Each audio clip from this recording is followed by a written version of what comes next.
Hey everyone, and welcome back to the channel. Today I'm going to show you how to change Instagram caption fonts. So what you're going to do, you're going to log into your Instagram on your phone. You're going to select the picture you want to post and get to where you write your caption. So here I'm going to just type anything. I'm going to say this is a caption. Now what I'm going to do, you're going to select it and copy it.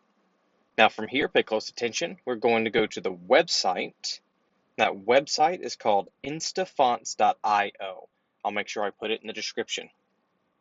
So from here, you're going to paste what we had, and then right below it are all of these different font options.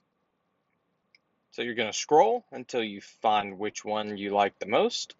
So let's just go with this one. And all you have to do is click the little notepad beside it until the check mark comes up. So once you have it copied, you'll go back to where you were, delete this,